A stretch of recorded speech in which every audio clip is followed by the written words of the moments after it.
다시는 들어올 생각 마라. 시어머니의 목소리가 인터폰 너머로 차갑게 울려 퍼졌습니다. 저는 빌딩 꼭대기층 현관 앞에 서 있었어요. 응급실에 계신 친정엄마를 보고 다녀온 길이었죠. 사흘 밤낮에 병원에서 지새우고 옷 한 벌 갈아입으러 집에 왔는데 도어 앞 비밀번호가 바뀌어 있었습니다. 어머님, 저예요. 지은이에요. 알아. 그래서 안 열어주는 거지. 박옥자 씨의 목소리에는 조롱이 가득했어요. 친정엄마 아프다고 집 팽개치고 사흘이나 안 들어온 주제에 무슨 낯짝으로 이 집에 들어와. 쿵. 제 옷가지들이 현관문 밖으로 던져졌어요. 코트, 가방, 화장품들이 복도 바닥에 나뒹굴었습니다. 이 집은 이제 내 아들 거야. 그리고 곧 새로 들어올 차만 며느리 거고. 차만 며느리. 남편의 외도 상배를 집안으로 들인다는 말이었죠. 네가 뭘 해줬다고? 밥벌이도 안 하면서 방구석에서 컴퓨터나 들여다보고 그런 주제에 이 좋은 집에서 살려고? 저는 그 순간 무릎에 힘이 풀렸어요. 눈물이 주르르 흘러내렸습니다. 하지만 이내 눈물을 닦았어요. 그리고 담담하게 웃었습니다. 그들은 몰랐어요. 내 아들 집이라 말하는 이 집이, 아니 이 빌딩 전체가 누구 명의인지를요. 담담하게 웃으며 저는 전화기를 꺼냈습니다. 그리고 한 통화를 걸었죠. 여보세요? 네 소장님 잘 지내셨죠? 저희 빌딩 급매로 좀 내놓으려고 하는데요. 시세에서 1, 2억 정도 깎아서 바로 진행해 주세요. 여러분의 구독, 좋아요는 더 많은 사연을 만드는 힘이 됩니다. 안녕하세요. 저는 김지은입니다. 결혼 3년 차 겨울, 서울 강남의 어느 빌딩 꼭대기층에서 저는 조용히 살고 있었어요. 아니, 조용히 살고 있는 척하고 있었다는 게 맞겠네요. 거실 창밖으로 보이는 한강 야경은 언제나 아름다웠습니다. 40평 넘는 공간, 최신 시스템 주방, 드레스룸까지 갖춘 이 집에서 저는 매일 아침 남편 현우의 출근 준비를 도왔어요. 그리고 시어머니의 아침상을 차렸죠. 지은아, 국이 싱거워. 간 좀 다시 맞춰라. 예, 어머님. 시어머니는 결혼 1년 차부터 우리 집에 들어와 사셨습니다. 노후 자금을 주식과 부동산에 쏟아부었다가 전부 날리셨다고 하더군요. 갈 곳이 없어진 시어머니를 모시는 건 며느리로서 당연한 일이라고 저는 그렇게 생각했어요. 남편이 회사로 나가고 나면 저는 작은 방 하나를 작업실로 쓰고 있었습니다.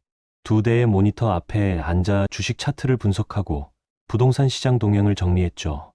그리고 필명 재테크 퀸으로 온라인에 칼럼을 기고했어요. 하지만 시어머니 눈에 그 모습은 그저 놀고 먹는 며느리로밖에 보이지 않았나 봅니다. 또 방에 처박혀서 컴퓨터나 들여다보고 있네. 밥벌이는 안 하고. 시어머니가 문을 벌컥 열고 들어오셨어요. 저는 재빨리 모니터를 끄고 자리에서 일어났습니다. 어머님, 죄송해요. 제가 설거지는 무슨... 오늘 제사 음식장 봐야지. 큰집 제사인데 우리가 안 가져가면 뭐라 하겠어. 예, 알겠습니다. 저는 고개를 숙였어요. 시댁 큰집 제사는 분기마다 돌아왔고 그때마다 음식 준비는 온전히 제 몫이었습니다. 하지만 제사상에서 시어머니는 늘 이렇게 말씀하셨죠. 우리 며느리가 요리를 못해서 말이야. 내가 다 손봐줬어. 친척들 앞에서 저를 깎아내리는 건 일상이었어요. 저는 참았습니다. 남편의 체면을 지켜주고 싶었거든요. 사실 저는 이 집이, 이 빌딩이 제 소유라는 걸 숨기고 있었습니다. 5년 전 열심히 공부하며 작은 미천으로 시작한 주식과 부동산 투자가 꽤 크게 불어났고 그 경험들을 가지고 쓴 블로그, 글과 재테크 전자책이 베스트셀러가 되면서 작지 않은 돈을 모을 수 있었죠. 하지만 저는 이 바닥에서 언제나 겸손해야 살아남는다는 교훈을 경기처럼 외고 있습니다. 누구에게도 그 사실을 알리거나 자랑한 적 없었죠. 어쨌든 저는 그렇게 모아둔 돈을 가지고 또 다른 부동산 투자의 일환으로 이 빌딩을 매입했습니다. 상당히 저평가된 매물이라는 판단이었죠. 1층부터 4층까지는 임대를 주고 5층 꼭대기층에서 살기 시작했습니다. 그런데 결혼을 앞두고 남편을 만났을 때 그분은 제게 이렇게 말했어요. 나 솔직히 자존심이 있어서 아내가 나보다 돈을 더 많이 벌면 좀 그럴 것 같아. 그 말에 저는 남편의 길을 살려주고 싶었습니다. 그래서 이 집이 제 소유라는 걸 숨겼어요. 회사 복지로 운 좋게 얻은 전세라고 거짓말을 했죠. 남편이 타는 외제차도 제법인 명의였지만 저는 회사에서 지원받은 거라고 둘러댔어요. 그렇게 3년을 살았습니다. 오후가 되면 시어머니는 친구들과 수다를 떨러 나가셨어요. 그 시간이 되어야 저는 비로소 제 일에 집중할 수 있었습니다. 노트북을 펴고 투자 현황을 점검했죠. 부동산 법인 수익, 임대료 입금 내역, 주식 포트폴리오까지 숫자들이 화면을 채워갔습니다. 그런데 현관문이 열리는 소리가 들렸어요. 시간을 보니 겨우 2시간밖에 안 지났더군요. 지은아, 지은아, 시어머니의 목소리였습니다. 저는 황급히 노트북을 덮고 거실로 나갔어요. 예, 어머님, 친구분들 모시고 왔어. 차, 좀 내와. 뒤따라 네 분의 어르신이 들어오셨습니다. 저는 얼른 주방으로 가서 찻잔을 준비했죠. 어머, 회장님 댁 정말 좋네요. 강남에 이런 펜트하우스라니. 펜트하우스는 아니고 그냥 꼭대기층이지 뭐. 현우가 지 아빠를 닮아서 그런지 능력이 보통이 아닌가 봐. 뭐, 그래도 이 정도는 자기 성에 안 차겠지. 시어머니는 자랑스럽게 말씀하셨어요. 하지만 이내 목소리를 낮추셨습니다. 근데 있잖아, 며느리가 영 걱정이야. 무슨 회사에서 재택 근무 일을 한다는데 맨날 방에 처박혀서 그게 진짜인지도 모르겠다니까. 아이고, 요즘은 그런 애들도 있다고 하더라고요, 뭐. 저는 차를 내오며 그 대화를 들었습니다. 가슴이 답답했지만 저는 미소를 지었어요. 어머니, 차 나왔습니다. 어머, 고맙네. 친구분들이 가신 후 시어머니가 소파에 앉으며 한숨을 쉬셨어요. 아이고, 친구들한테 체면은 세웠네. 그래도 이 집이 있으니까 말이야. 저는 설거지를 하며 그 말을 삼켰습니다. 저녁 무렵 남편이 퇴근했어요. 저는 식탁을 차려놓고 남편을 맞이했습니다. 어서 와요. 오늘 회사는 어땠어요? 응, 그냥 피곤해. 남편은 넥타이를 풀며 소파에 앉았어요. 저는 물수건을 가져다 드렸죠. 어머님, 진지 드세요. 아, 그래. 식사 시간은 조용했습니다. 시어머니가 먼저 수저를 놓으셨어요. 현우야, 너 요즘 회사에서 승진 얘기 나온다며? 아, 그건 아직 확정된 건 아니고요. 그래도 우리 아들이 유능하니까 당연히 될 거야. 이 집도 있고 차도 있고 다들 부러워하더라. 남편은 어색하게 웃었습니다. 그 웃음 뒤에 무엇이 숨어 있는지 저는 그때 몰랐어요. 시어머니가 일어서며 말씀하셨습니다. 지은아, 설거지 다 하고 방 청소도 해. 내일 친척들 온다고 했잖아. 예, 어머님. 저는 주방으로 돌아와 설거지를 시작했어요. 물소리가 정막을 채웠습니다. 그날 밤 저는 작업실에 앉아 노트북을 켰습니다. 이메일함에는 출판사로부터 새 원고 청탁이 와 있었어요. 그리고 빌딩관리소장 남규철 씨로부터 월 임대료, 입금 확인 문자도 도착했죠. 저는 조용히 숫자들을 확인했습니다. 4개 층의 임대료, 법인 수익, 인세, 모든 것이 제 명이었어요. 하지만 이 사실을 아는 사람은 아무도 없었습니다. 남편도, 시어머니도, 심지어 친정어머니조차도요. 저는 그저 조용한 며느리로 살고 싶었어요. 남편의 자존심을 지켜주고 평범한 가정을 꾸리고 싶었죠. 다음 날 아침도 똑같이 시작됐습니다. 지은아, 국 다시 끓여. 이게 뭐야? 맹탕이잖아. 예, 어머님. 바로 하겠습니다. 저는 국을 다시 끓이며 생각했어요. 언젠가는 말해야겠다고. 이 집이 제 것이라는 걸, 제가 돈을 번다는 걸. 하지만 그 언젠가는 쉽게 오지 않았습니다. 오히려 남편은 점점 더 자신의 능력인 양 이 집과 차를 과시하기 시작했어요. 회식 자리에서 친구들 앞에서 심지어 부모님께도요.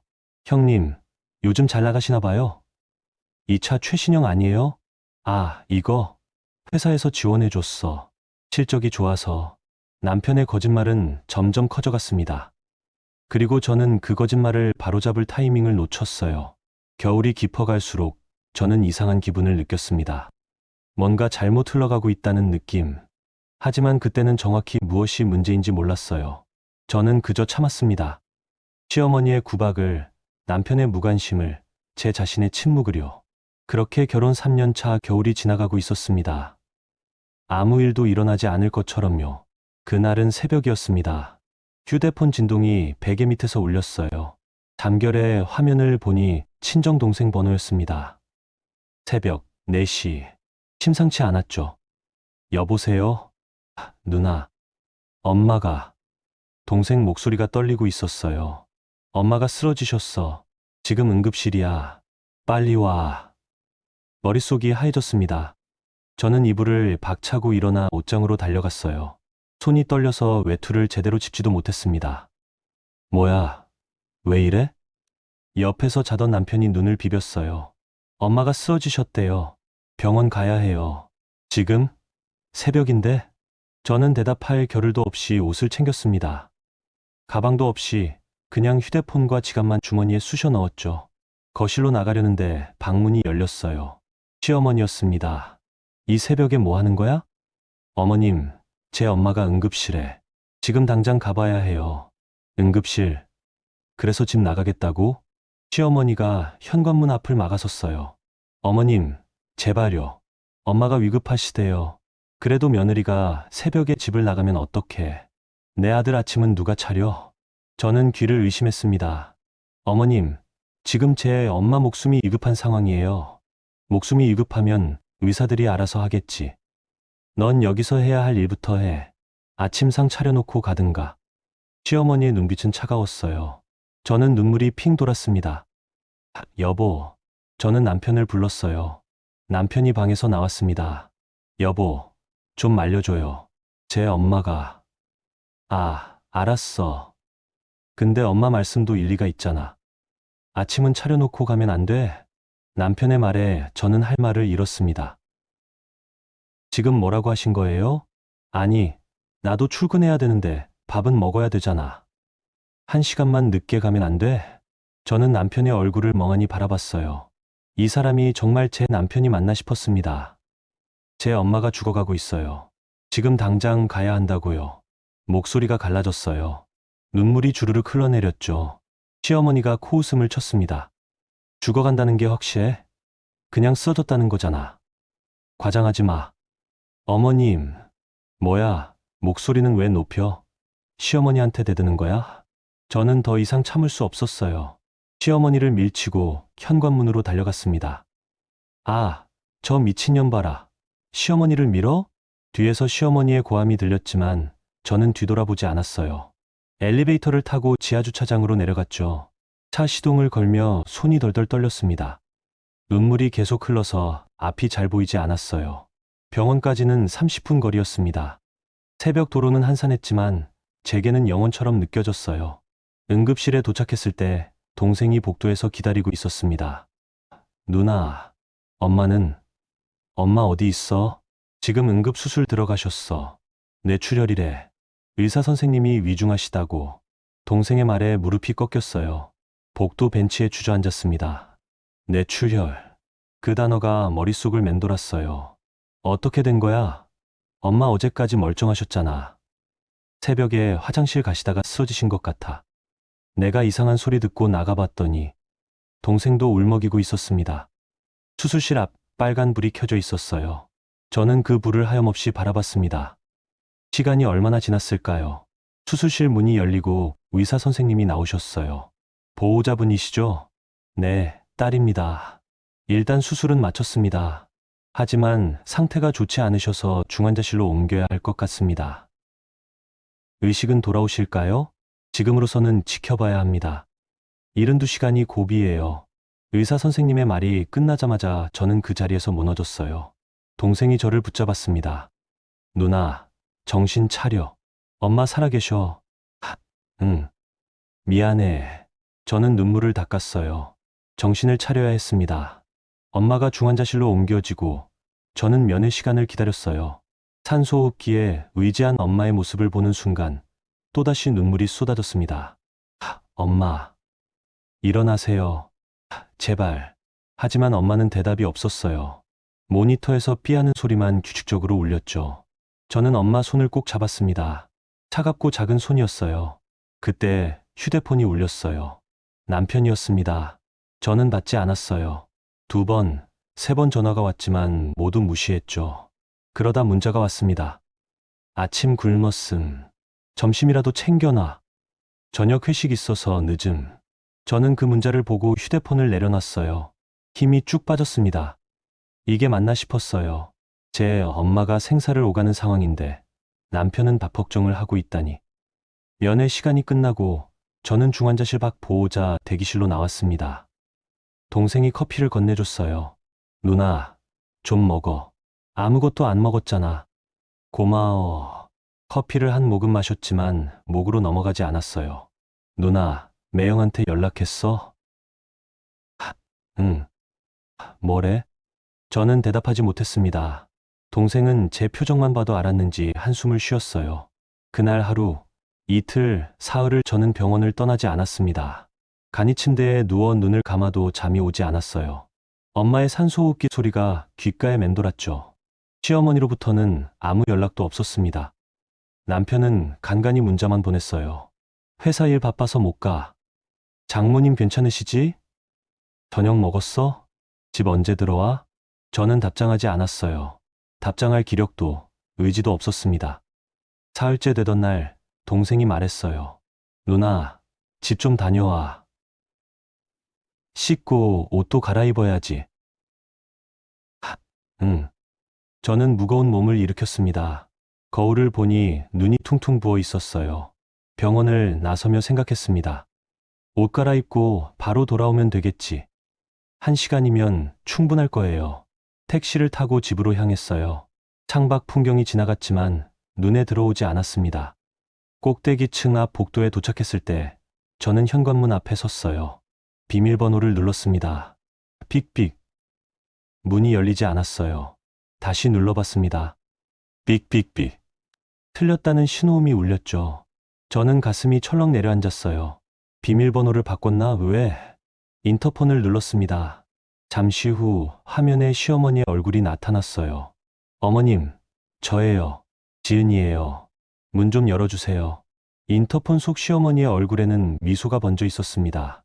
차갑고 비웃는 미소였어요. 문 열어. 네가 무슨 자격으로 이 집에 들어와? 어머님, 무슨 말씀이세요?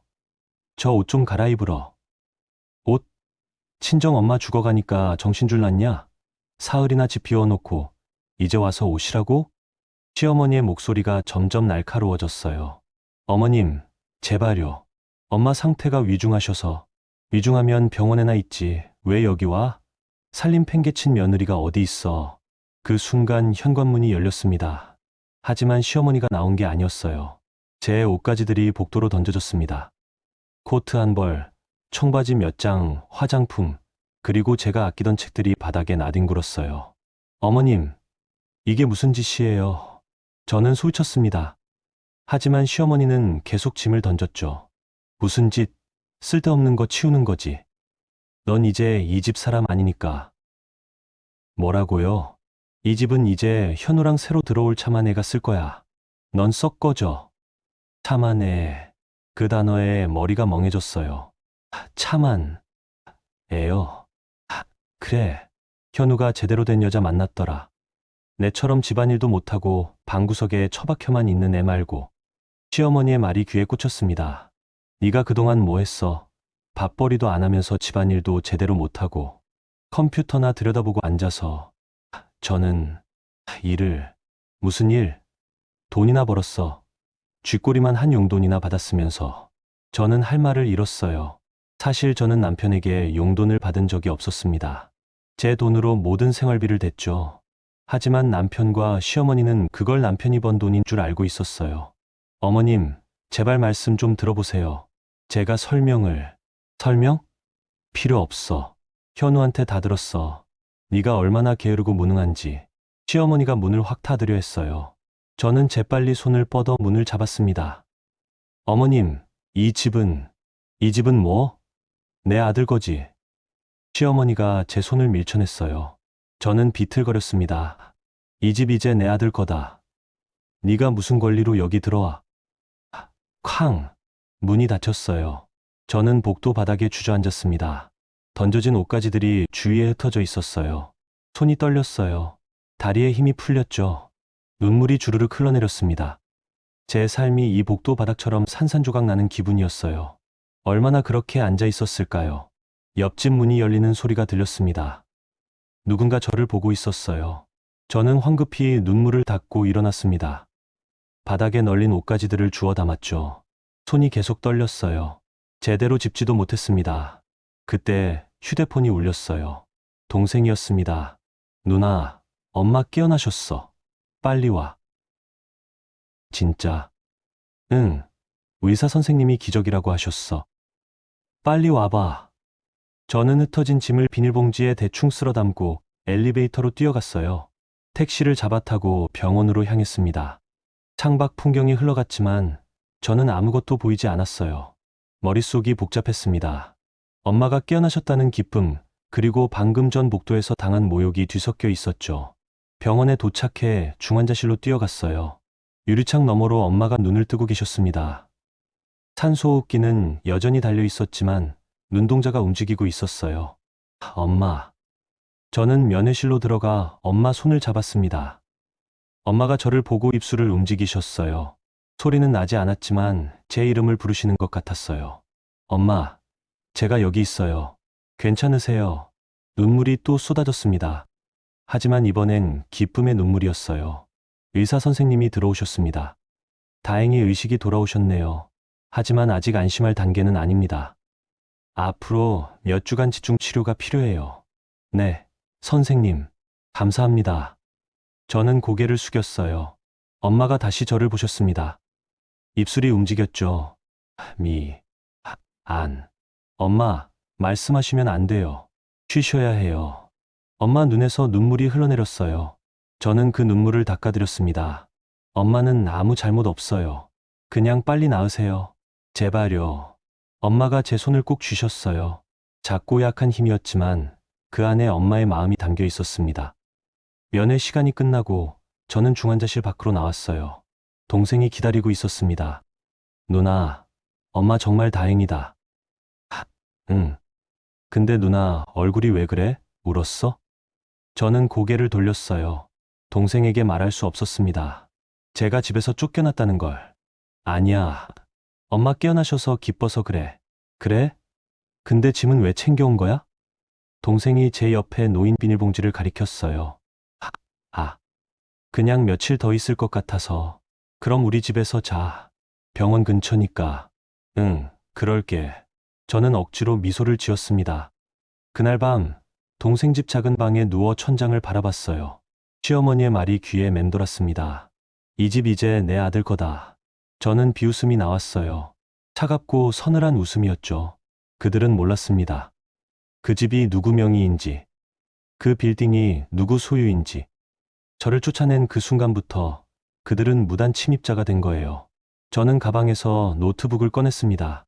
그리고 파일을 하나 열었어요. 빌딩 등기부등본이었습니다. 소유자란에는 제 이름이 또렷하게 적혀 있었죠. 김지은. 저는 다음 파일을 열었어요. 차량 등록증, 법인 사업자 등록증, 통장 내역. 모든 것이 제 명이었습니다. 그동안 숨겨왔던 진실이었어요. 남편의 자존심을 세워주려고, 평범한 며느리로 살려고 감춘 것들이었죠. 하지만 이제는 달랐습니다. 저는 노트북을 덮고 휴대폰을 꺼냈어요. 그리고 전화번호부에서 한 이름을 찾았습니다. 윤태식 변호사, 제 법률 자문을 맡아주시는 분이었어요. 저는 문자를 보냈습니다. 변호사님, 긴급하게 상담이 필요합니다. 내일 오전 시간 되시나요? 답장은 금방 왔어요. 네, 가능합니다. 10시에 사무실로 오시죠. 감사합니다.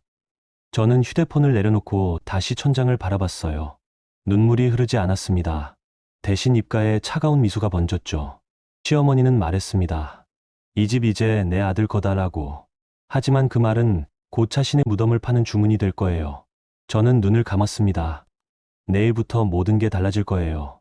더 이상 참지 않을 겁니다. 숨겨왔던 진실을 꺼낼 시간이었어요. 그리고 그들에게 가르쳐 줄 겁니다. 진짜 주인이 누구인지.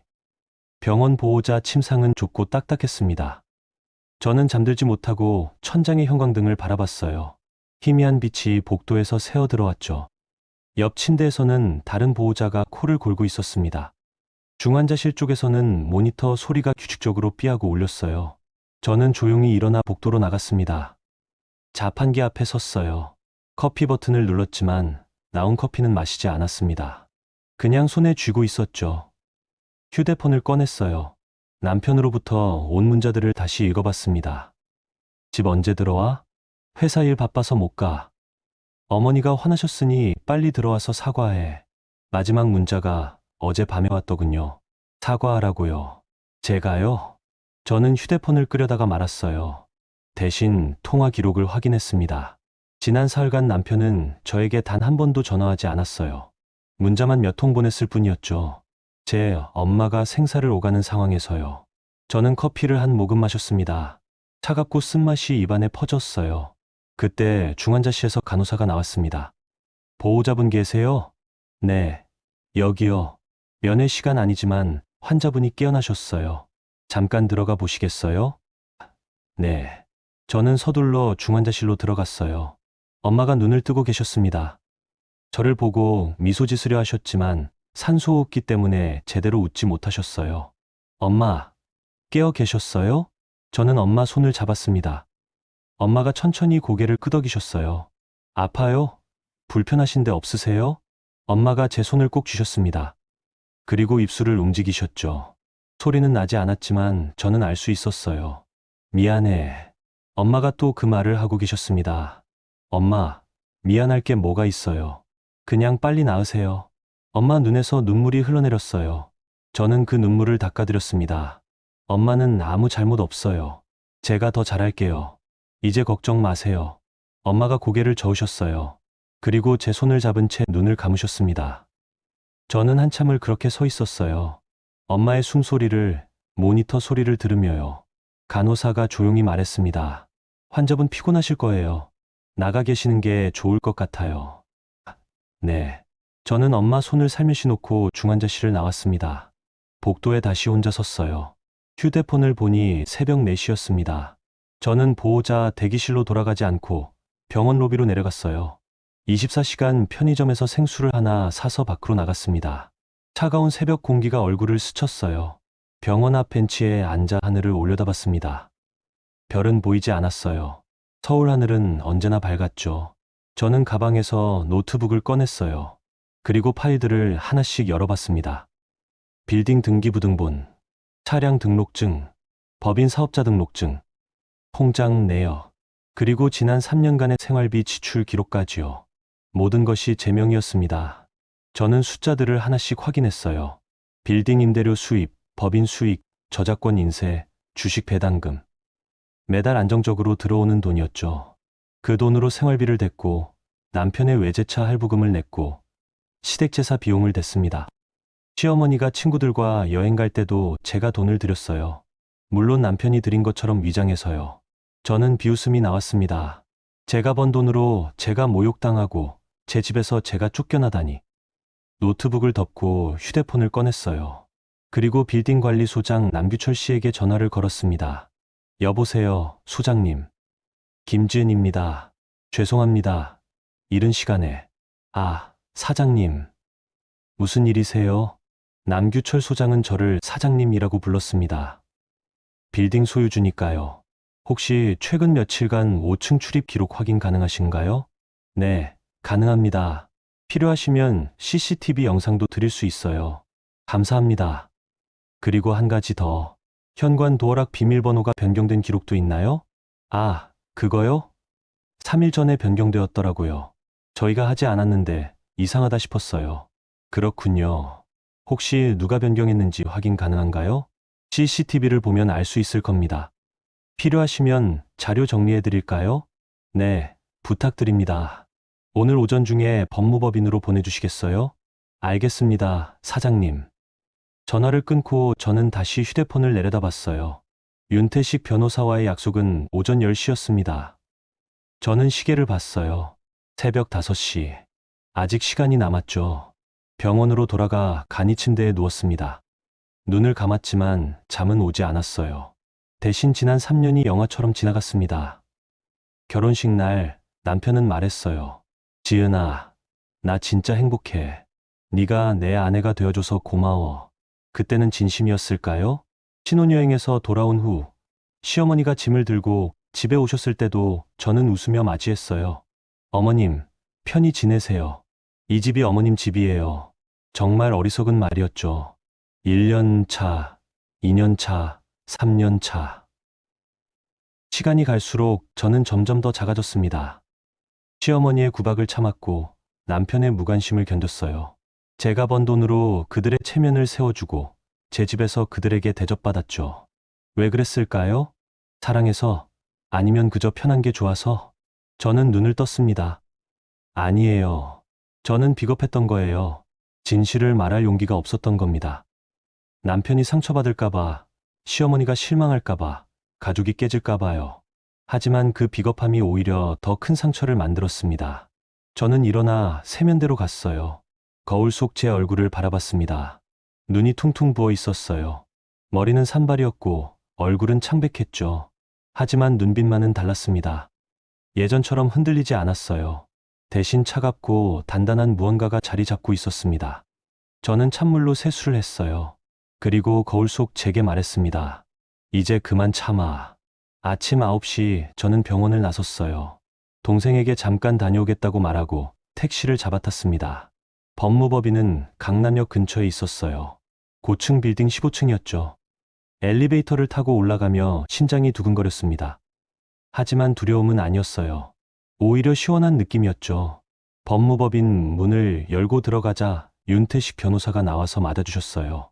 지은 씨, 어서 오세요. 안녕하세요, 변호사님. 무슨 일이세요? 급하시다고 하셔서. 저는 가방에서 파일들을 꺼냈습니다. 빌딩 등기부등본, 차량 등록증, 법인 서류, 통장 내역, 그리고 지출 기록까지요. 제 남편과 시어머니를 상대로 소송을 준비하고 싶습니다. 윤태식 변호사가 눈을 크게 떴어요. 소송이요? 네. 무단 침입, 재산권 침해, 그리고 혼인 파탄에 대한 위자료까지요. 저는 차분하게 말했습니다. 윤태식 변호사는 제가 내민 서류들을 하나씩 펼쳐봤어요. 이게 전부 지은 씨 명의군요. 네. 빌딩도, 차도, 법인도 모두 제 것입니다. 그런데 남편분과 시어머니는 모르셨던 거예요? 숨겼습니다. 남편 자존심을 세워주려고요. 그래서 지금 무슨 일이? 저는 사흘 전 일을 설명했어요. 엄마가 쓰러진 것, 병원에 간 것, 그리고 집에 돌아왔을 때 바뀐 도어락과 복도에 던져진 짐들까지요. 윤태식 변호사의 표정이 굳어졌습니다. 지은 씨, 그건 명백한 불법입니다. 주거침입죄에 재물손괴까지 성립될 수 있어요. 알고 있습니다. 그래서 소송을 하려는 거예요. 좋습니다. 일단 빌딩관리소에서 CCTV와 출입 기록을 확보해야겠네요. 그리고 도어락 변경 기록도요. 이미 요청해뒀습니다. 오늘 오전 중에 이쪽으로 보내주신대요. 윤태식 변호사가 고개를 끄덕였어요. 그럼 바로 명도 소송부터 시작하죠. 무단 점유자, 강제 퇴거요. 얼마나 걸릴까요? 긴급하게 처리하면 일주일 안에 가능할 겁니다. 해주세요. 저는 단호하게 말했습니다. 윤태식 변호사가 저를 바라봤어요. 지은 씨, 각오되셨죠? 네. 이 소송이 시작되면 돌아갈 수 없습니다. 가족 관계가 완전히 깨질 거예요. 이미 깨졌습니다. 저는 미소 지었어요. 차갑지만 단단한 미소였죠. 그들은 저를 며느리가 아니라 하녀로 봤어요. 그리고 이제는 집에서 쫓아냈죠. 그게 가족인가요? 윤태식 변호사가 한숨을 쉬었습니다. 알겠습니다. 최선을 다하겠습니다. 감사합니다. 저는 자리에서 일어났어요. 법무법인을 나서며 휴대폰을 봤습니다. 남편으로부터 또 문자가 와 있었어요. 저 언제 들어올 거야? 어머니가 계속 화내시는데. 저는 문자를 지웠습니다. 그리고 차단했죠. 이제 그들과 대화할 필요가 없었어요. 다음은 변호사가 할 거니까요. 일주일이 지났습니다. 그동안 저는 병원과 동생 집을 오가며 엄마를 돌봤어요. 엄마의 상태는 조금씩 나아지고 있었습니다. 남편으로부터는 아무 연락도 없었어요. 시어머니도 마찬가지였죠. 저는 그들이 제 집에서 편히 지내고 있을 거라 생각했습니다. 제 돈으로, 제 공간에서요. 하지만 그것도 오늘까지였어요. 오전 10시 윤태식 변호사로부터 전화가 왔습니다. 지은 씨, 준비 다 됐어요. 오늘 오후 2시에 집행관과 함께 현장으로 가겠습니다. 네, 알겠습니다. 혹시 동행하시겠어요? 네, 가겠습니다. 저는 엄마 병실로 들어가 엄마께 말씀드렸어요. 엄마, 제가 잠깐 다녀올게요. 곧 돌아올게요. 엄마가 고개를 끄덕이셨습니다. 이제는 산소호흡기도 떼고 간단한 대화가 가능해지셨어요. 지은아, 무슨 일이니? 아니에요, 엄마. 그냥 처리할 일이 좀 있어서요. 그 집, 안 돌아가? 엄마가 조심스럽게 물으셨어요. 엄마, 걱정 마세요. 다 괜찮을 거예요. 저는 엄마 손을 꼭 잡았습니다. 곧 좋은 소식 들려드릴게요. 병원을 나와 택시를 탔어요. 목적지는 제 빌딩이었습니다. 아니, 이제는 당당하게 제 빌딩이라고 말할 수 있겠네요. 빌딩 앞에 도착했을 때 윤태식 변호사와 집행관, 그리고 남규철 관리소장이 기다리고 있었어요. 지은 씨, 오셨군요. 네, 변호사님, 자료는 다 확보했습니다. CCTV 영상, 출입 기록, 도어락 변경 기록까지요. 명백한 무단 침입과 재산권 침해입니다. 윤태식 변호사가 서류 가방을 두드렸어요. 그럼 올라가시죠. 우리는 엘리베이터를 타고 5층으로 올라갔습니다. 꼭대기층 현관 앞에 섰어요. 저는 심장이 두근거리는 걸 느꼈습니다. 윤태식 변호사가 초인종을 눌렀어요. 잠시 후 인터폰에서 목소리가 들렸습니다. 시어머니였어요. 누구세요? 법무법인 율촌 윤태식 변호사입니다. 잠깐 문 좀 열어주시겠습니까? 변호사, 무슨 일인데요? 직접 말씀드리겠습니다. 문 열어주세요. 잠시 침묵이 흘렀어요. 그러다 문이 열렸습니다. 시어머니가 나왔어요. 그리고 저를 보는 순간 얼굴이 굳었습니다. 네가 왜 여기 있어? 안녕하세요, 어머님. 저는 차분하게 인사했어요. 시어머니가 윤태식 변호사를 노려봤습니다. 당신들 뭐야? 무슨 일이야? 윤태식 변호사가 서류를 꺼냈어요. 김지은 씨를 대리하여 말씀드립니다. 이 부동산의 법적 소유주는 김지은 씨입니다. 그리고 귀하는 현재 무단으로 이 공간을 점유하고 계십니다. 즉시 퇴거하시기 바랍니다. 시어머니의 얼굴이 새하얗게 변했어요. 무슨 소리야? 이 집은 우리 아들 집이야. 아닙니다. 윤태식 변호사가 등기부등본을 내밀었어요.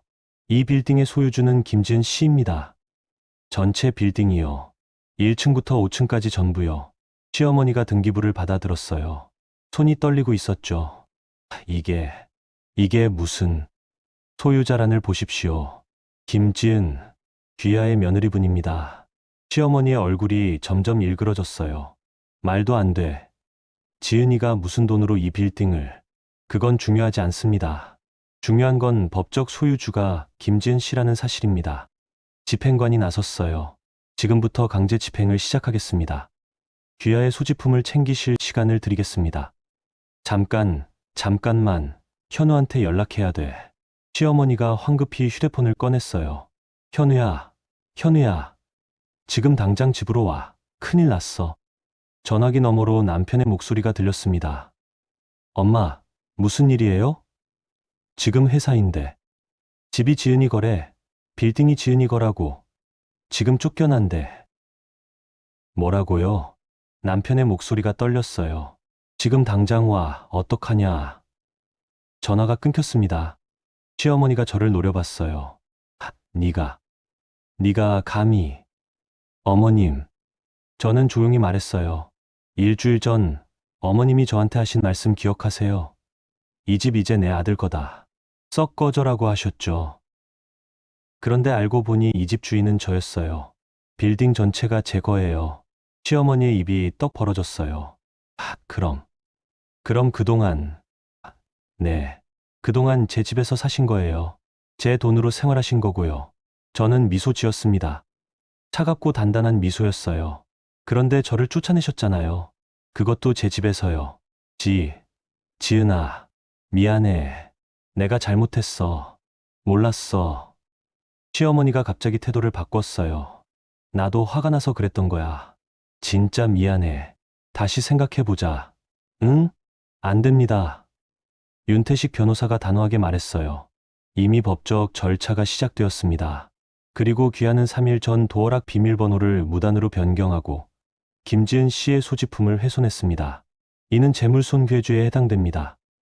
아니, 그때 엘리베이터 문이 열렸어요. 남편이 뛰어나왔습니다. 무슨 일이에요? 엄마. 남편은 저를 보고 얼어붙었어요. 지은아, 너, 안녕하세요. 저는 덤덤하게 인사했어요. 이게 무슨 일이야? 빌딩이 내 거라는 게 무슨 소리야? 말 그대로예요. 이 빌딩은 제가 5년 전에 매입했어요. 제 돈으로요. 5년 전? 그럼 우리 결혼하기 전에? 네. 그리고 당신이 타는 차도 제법인 차예요. 생활비도 제가 댔고요. 남편의 얼굴이 창백해졌어요. 그럼 그동안 당신은 제 돈으로 체면을 세우고 제 집에서 살면서 저를 무시했어요. 저는 차갑게 말했습니다. 그리고 제 친정 엄마가 죽어가는데도 밥 걱정이나 하셨죠. 지은아, 미안해. 내가 잘못했어. 다시 시작하자. 응? 남편이 제 손을 잡으려 했어요. 저는 뿌리쳤습니다. 이미 늦었어요. 윤태식 변호사가 또 다른 서류를 꺼냈어요. 그리고 한 가지 더 있습니다. 이현우 씨, 귀하는 김지은 씨 명의로 대출을 시도한 정황이 있습니다. 서명 위조 혐의로 경찰에 고소장이 접수되었습니다.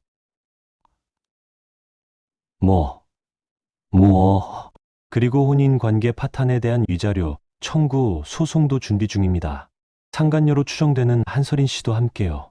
남편의 얼굴에서 핏기가 싹 가셨어요. 어떻게 알았어? 관리소에서 출입 기록을 받았어요. 한서린 씨가 여러 번 이 집에 들어온 기록이 있더군요. 제가 병원에 있는 사이에요. 저는 남규철 소장을 바라봤어요. 소장님이 고개를 끄덕였습니다. 남편이 주저앉았어요. 지은아, 제발, 한 번만 용서해줘.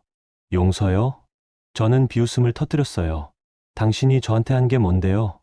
3년 동안 저를 무시하고, 제 돈으로 허세 부리고, 다른 여자 만나고, 심지어 제 명의로 대출까지 받으려 했잖아요.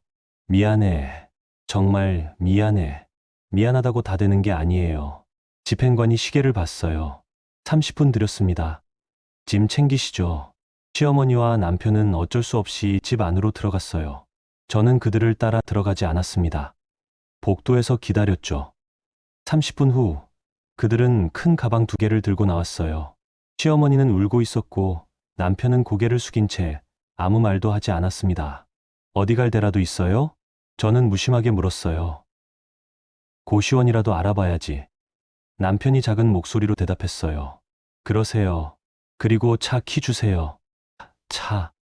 제법인 차예요. 당장 반납하세요. 남편은 떨리는 손으로 주머니에서 차 키를 꺼냈어요. 저는 그걸 받아 남규철 소장에게 건넸습니다. 소장님, 이 차 중고 매매단지에 넘겨주세요. 알겠습니다, 사장님. 사장님. 시어머니가 되물었어요. 네. 저는 이 빌딩의 사장이에요. 그리고 투자법인 대표이기도 하고요.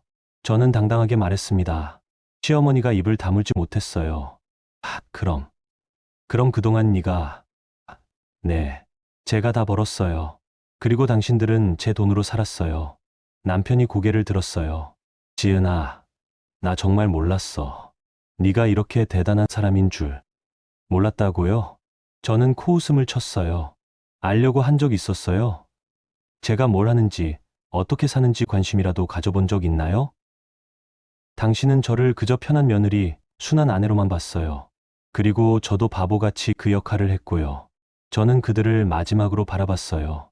이제 끝이에요. 다시는 연락하지 마세요. 엘리베이터 문이 열렸습니다.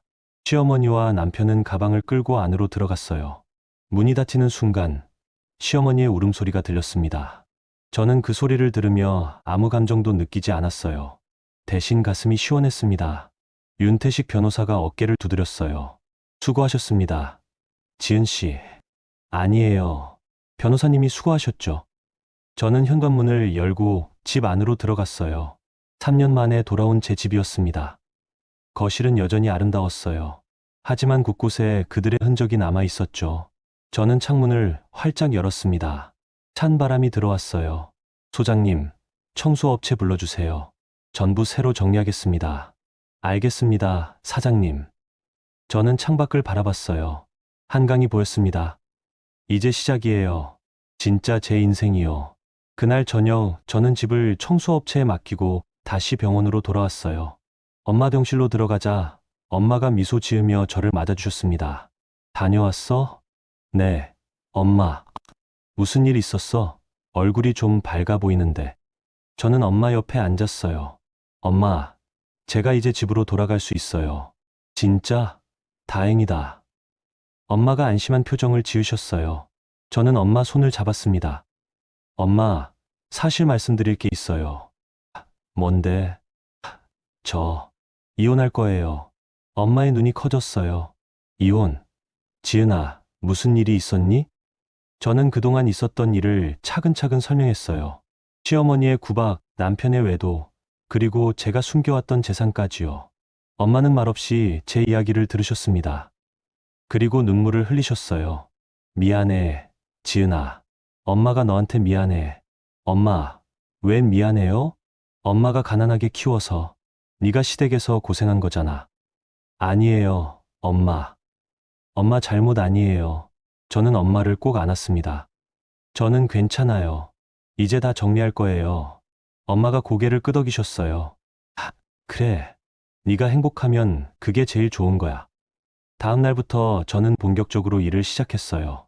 먼저 남편의 차를 중고 매매단지에 넘겼습니다. 제 법인 명의였으니 당연한 일이었죠. 그리고 한서린 씨를 상대로 위자료 소송을 접수했어요. 윤태식 변호사가 말했습니다. 한서린 씨 연락처를 확보했습니다. 소장을 발송하겠습니다.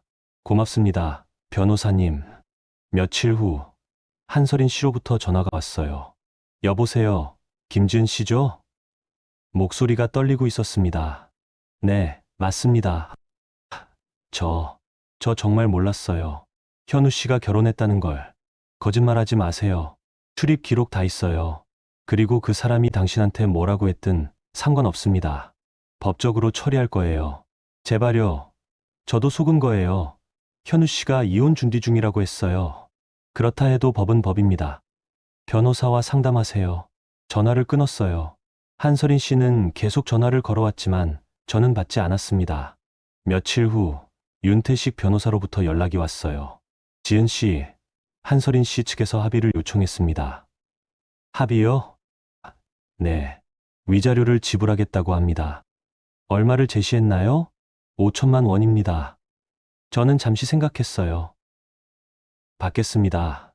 대신 조건이 있어요. 무슨 조건이죠? 그 사람과의 모든 연락을 끊고 증거 자료를 제출하라고 하세요. 문자 내역, 통화 기록, 사진 전부요. 알겠습니다. 한서린 씨는 조건을 받아들였어요. 그리고 일주일 후 위자료와 함께 모든 증거 자료가 제출되었습니다. 저는 그 자료들을 보며 씁쓸한 미소를 지었어요. 남편이 한서린 씨에게 보낸 문자들이었습니다. 빌딩 하나 있어. 곧 처분하고 너랑 새 출발할게. 아내는 곧 정리할 거야. 조금만 기다려줘. 너만 있으면 돼. 사랑해. 모두 거짓말이었죠. 빌딩은 제 것이었고 남편은 한 푼도 없었으니까요. 저는 그 자료들을 이혼 소송 증거로 제출했습니다. 한편 시어머니로부터는 계속 문자가 왔어요. 지은아, 미안해. 한 번만 용서해줘. 내가 잘못했어. 다시 생각해보자. 제발 현우랑 헤어지지 마. 우리 가족 아니니? 저는 모두 무시했습니다. 그러다 어느 날 남편으로부터 직접 전화가 왔어요. 지은아, 나야. 제발 통화 좀 하자. 부탁이야. 저는 한숨을 쉬고 전화를 받았어요. 뭐예요? 지은아, 나 진짜 후회하고 있어. 돌아와줘. 후회요? 뭘 후회하는데요? 너한테 잘못한 거, 다른 여자 만난 것도, 너 무시한 것도. 그래서요? 다시 시작하자. 나 달라질게. 진짜로. 저는 피식 웃었어요. 당신이 후회하는 건 저한테 잘못한 게 아니에요. 당신은 그저 제가 돈 많은 걸 몰랐던 것만 후회하는 거예요. 만약 제가 정말 가난했다면 당신 이렇게 매달렸을 것 같아요? 아니야. 난 진심으로. 거짓말하지 마세요. 당신은 끝까지 자기밖에 모르는 사람이에요. 저는 전화를 끊어버렸어요. 그리고 번호를 차단했죠. 며칠 후 시어머니가 직접 병원으로 찾아왔어요. 간호사가 황급히 달려왔습니다.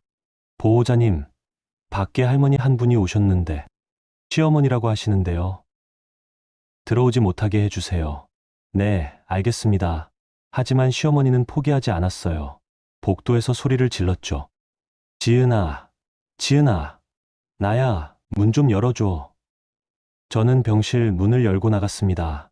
복도에 시어머니가 서 있었어요. 일주일 만에 본 모습은 처참했습니다. 머리는 산발이었고 옷은 구겨져 있었어요. 어머님, 여긴 왜 오셨어요? 지은아, 제발 한 번만 용서해줘. 시어머니가 무릎을 꿇으려 했어요. 저는 그걸 막았습니다. 일어나세요.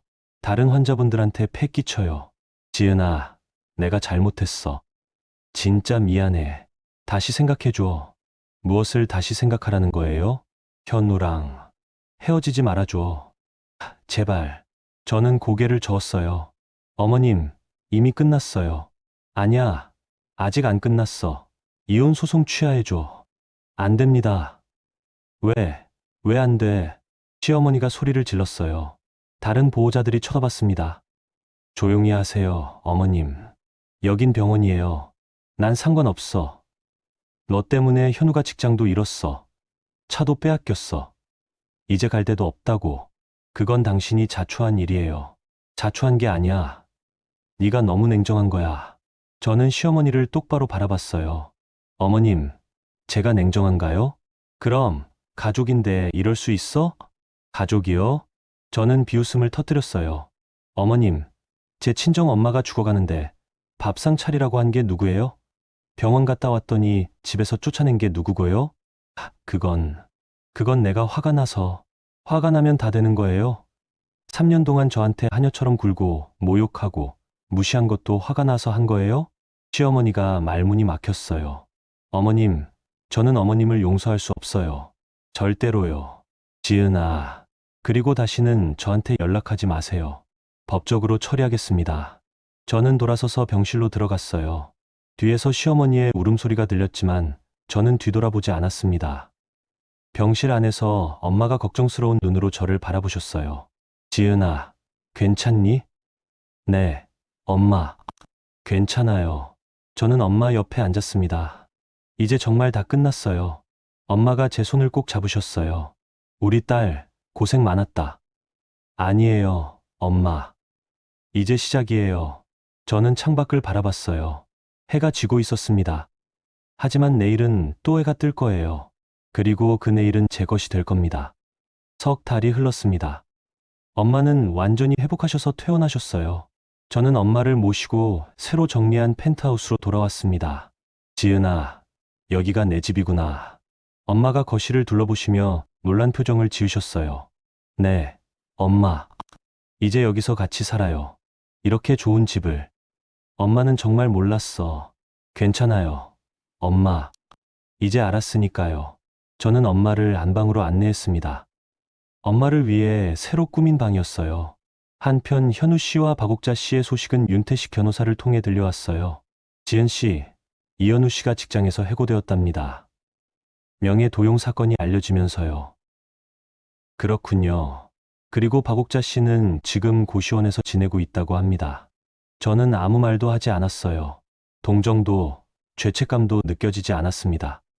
그들은 제가 아무것도 없는 며느리라고 믿었고, 그 믿음 위에서 저를 짓밟았으니까요. 며칠 후, 윤태식 변호사로부터 또 다른 소식이 왔어요. 지은 씨, 박옥자 씨가 사기 사건에 연루되었습니다. 사기 사건이요? 네. 확실한 내부 정보라는 말에 속아서 불법 투자에 손댔다가 전 재산을 날렸다고 합니다. 심지어 사채까지 끌어다 썼다고 하더군요. 저는 한숨을 쉬었어요. 어떻게 그럴 수가. 그뿐만 아닙니다. 투자금 중 일부가 지은 씨 집에 있던 비상금이라고 주장하더군요. 제 비상금이요? 네. 서재 서랍에 숨겨두신 돈 있으시죠? 저는 깜짝 놀랐어요. 그 돈은 제가 만약을 대비해 현금으로 보관해둔 3천만 원이었습니다. 설마 박옥자 씨가 쫓겨나기 전에 가져간 것 같습니다. CCTV를 다시 확인해 보니 서재에 들어가는 장면이 있더군요. 그럼 절도죠. 맞습니다. 추가로 고소할 수 있습니다. 저는 고개를 저었어요. 아니에요. 그냥 두세요. 정말요? 네. 이미 충분히 벌을 받고 있을 테니까요. 사실 저는 박옥자 씨가 불쌍했어요. 아니, 불쌍하다기보다는 허무했습니다. 3천만 원을 훔쳐서 사기꾼에게 다 잃다니. 탐욕이 탐욕을 부른 결과였죠. 그로부터 일주일 후 법정 조정기일이 잡혔습니다. 이혼 소송과 위자료 청구건이었어요. 저는 윤태식 변호사와 함께 법원으로 갔습니다. 조정실 앞 복도에서 현우 씨를 마주쳤어요. 석 달 만에 본 현우 씨는 완전히 달라져 있었습니다. 머리는 길게 자라 있었고 수염도 덥수룩했어요. 옷도 구겨진 와이셔츠에 낡은 청바지였죠. 지은아, 현우 씨가 저를 보고 다가왔어요. 저는 한 발 뒤로 물러섰습니다. 말 걸지 마세요. 지은아, 제발. 조정에서라도 합의 좀 해줘. 합의요? 저는 차갑게 웃었어요. 당신이 저한테 합의를 요구할 자격이 있나요? 난 이제 아무것도 없어. 직장도 잃었고, 갈 곳도 없어. 그건 당신 자업자득이에요. 제발, 위자료만이라도 깎아줘. 난 돈이 없어. 저는 현우 씨를 똑바로 바라봤어요. 현우 씨, 당신은 끝까지 변하지 않네요. 지금도 당신은 자기 돈 걱정만 하고 있잖아요. 제게 미안한 마음은 일도 없고요. 현우 씨가 말문이 막혔어요. 그때 조정실 문이 열렸습니다. 당사자분들 들어오시죠. 조정실 안에는 판사님과 조정위원이 앉아 계셨어요. 그리고 반대편에는 박옥자 씨도 와 있었습니다. 박옥자 씨는 저를 보자마자 눈물을 흘렸어요. 지은아, 우리 지은아. 저는 외면했습니다. 조정이 시작되었어요.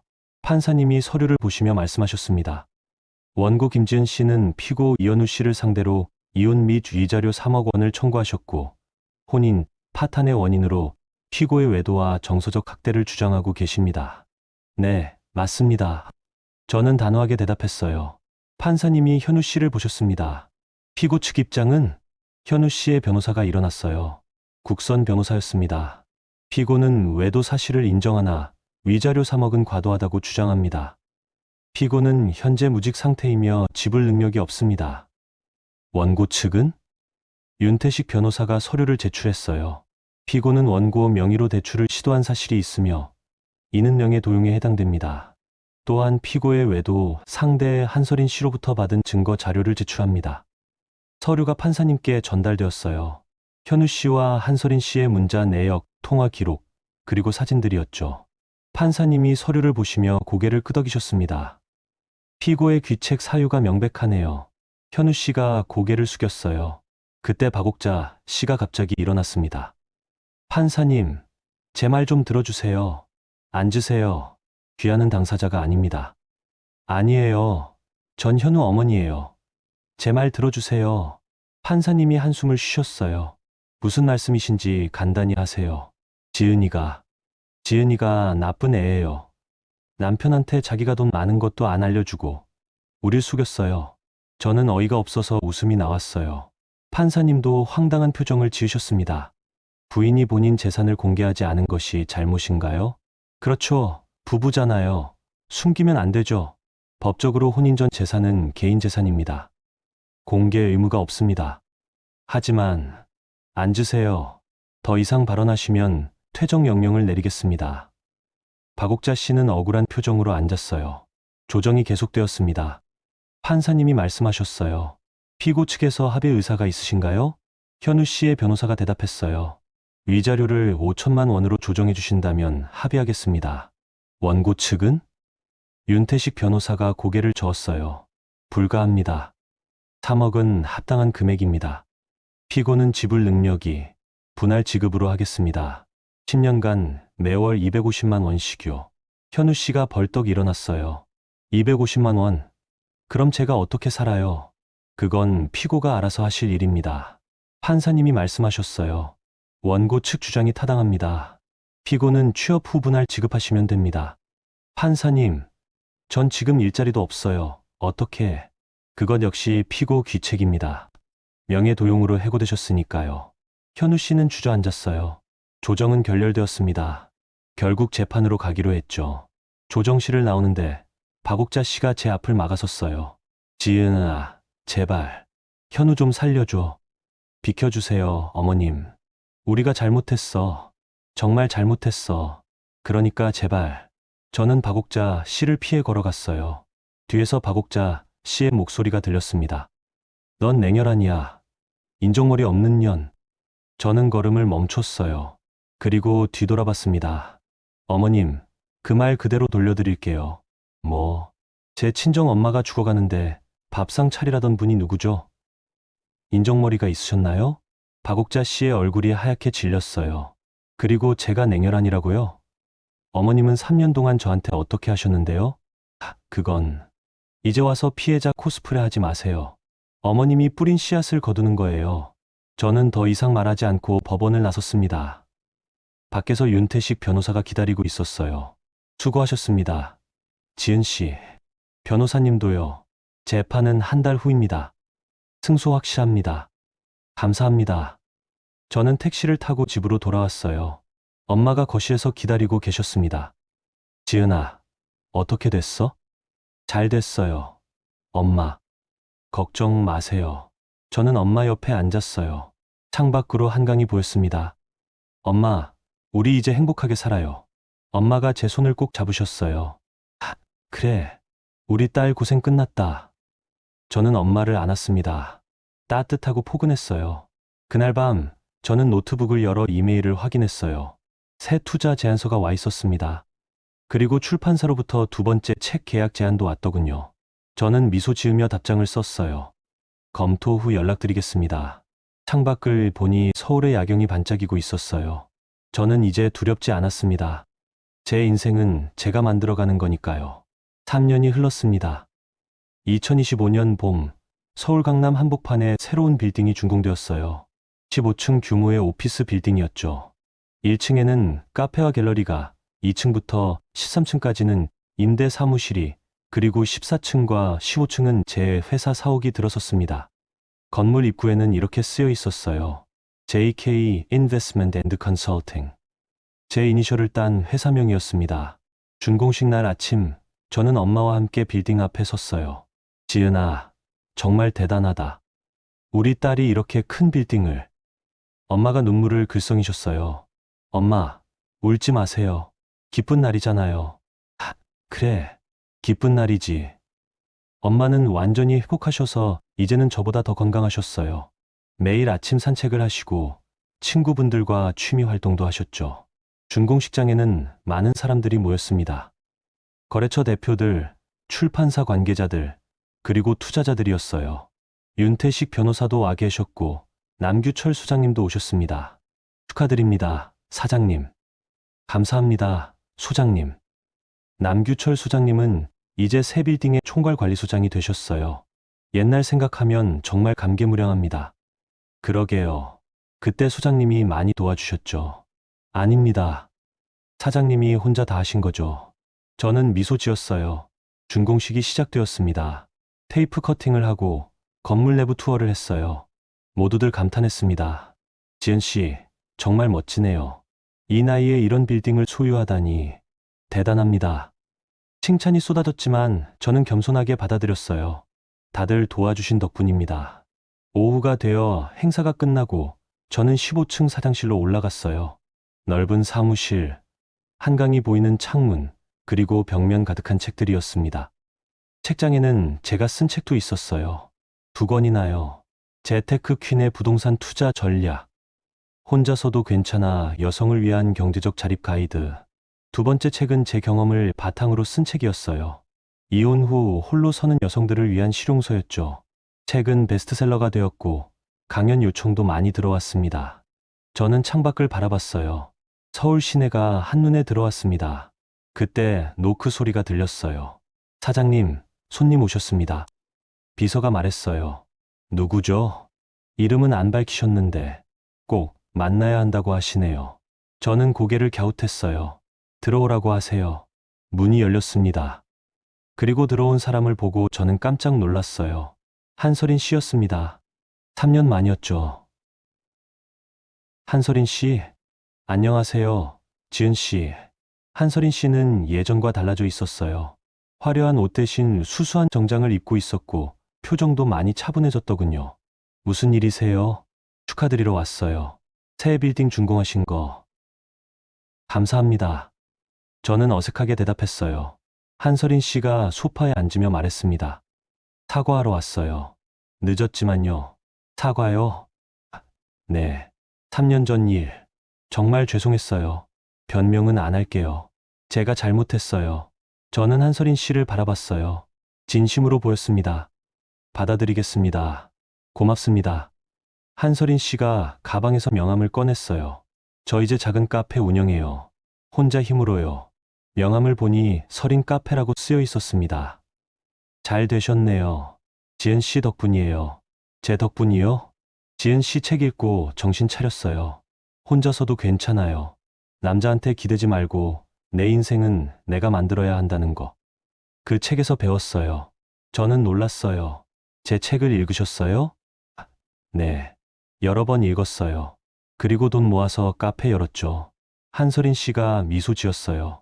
지은 씨, 저도 이제 혼자서 괜찮아요. 저는 그 말에 미소가 지어졌어요. 잘 됐네요. 앞으로도 잘 되시길 바랄게요. 고맙습니다. 그럼 전 이만. 한서린 씨가 일어났어요. 그리고 문 앞에서 한 번 더 고개를 숙였습니다.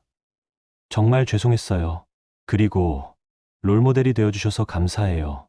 한서린 씨가 나가고 저는 혼자 앉아 생각했어요. 사람은 변할 수 있구나.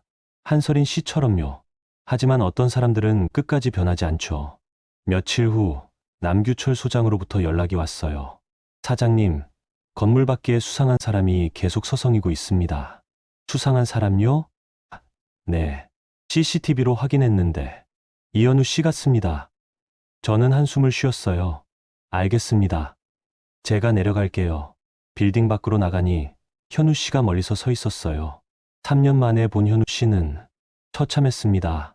공사장 일을 하는 듯 작업복을 입고 있었고 얼굴은 그을려 있었어요. 머리는 짧게 깎았지만 어딘가 초라해 보였죠. 현우 씨가 저를 발견하고는 고개를 숙였어요. 지은아, 뭐하러 왔어요? 축하하러. 왔어. 됐어요. 그냥 가세요. 저는 돌아서려 했어요. 지은아, 잠깐만. 현우 씨가 제 앞을 막아섰습니다. 비켜주세요. 나 정말 후회하고 있어. 매일매일. 그래서요? 다시 시작할 수 없을까? 저는 믿을 수 없다는 표정으로 현우 씨를 바라봤어요. 지금 무슨 말 하는 거예요? 나 달라졌어. 진짜로. 이제 일도 열심히 하고. 현우 씨. 저는 차갑게 말했어요. 당신 아직도 정신 못 차렸네요. 뭐, 당신은 변한 게 하나도 없어요. 여전히 자기밖에 모르고 여전히 이용할 사람만 찾고 있잖아요. 아니야. 나 진심이야. 진심이면 왜 제가 성공한 뒤에 나타나요? 3년 동안 뭐 했어요? 현우 씨가 말문이 막혔어요. 엄마 뒷바라지하고 빚 갚고. 박옥자 씨 어디 계세요? 요양원에 계셔. 몸이 안 좋으셔서. 저는 아무 감정도 느끼지 않았어요. 그러셨군요. 그럼 잘 모시세요. 지은아, 현우 씨, 이게 마지막이에요. 다시는 저한테 나타나지 마세요. 경고합니다. 지은아, 제발. 현우 씨가 제 손을 잡으려 했어요. 그때 경비원이 달려왔습니다. 손님, 나가주세요. 안 그러면 경찰 부를게요. 잠깐만. 지은아, 모셔내드리세요. 저는 경비원에게 말하고 건물 안으로 들어갔어요. 뒤에서 현우 씨의 목소리가 들렸지만 저는 뒤돌아보지 않았습니다. 엘리베이터를 타고 15층으로 올라갔어요. 사장실로 들어와 창밖을 바라봤습니다. 아래에서 현우 씨가 터덜터덜 걸어가는 모습이 보였어요. 작고 초라한 뒷모습이었죠. 저는 아무 감정도 느끼지 않았어요. 동정도, 미안함도, 슬픔도요. 그저 무덤덤했습니다. 그는 이제 제 인생과 아무 관계도 없는 사람이니까요. 그날 저녁, 저는 엄마와 함께 펜트하우스에서 저녁을 먹었어요. 엄마, 오늘 현우 씨 봤어요. 진짜. 어떻게 지내던데? 초라해 보였어요. 하지만 아무 느낌 없었어요. 엄마가 제 손을 잡으셨어요. 그래. 이제 정말 끝난 거구나. 네, 엄마. 완전히 끝났어요. 우리는 조용히 식사를 했어요. 식사 후, 저는 거실 소파에 앉아 노트북을 열었습니다. 이메일함에는 새로운 프로젝트 제안들이 가득했어요. 투자건, 강연 요청, 책 집필 제안. 저는 하나씩 읽어보며 답장을 썼습니다. 그리고 마지막 이메일을 확인했어요. 제목 감사합니다. 지은 선배님. 발신자는 모르는 이름이었습니다. 내용을 읽어봤어요.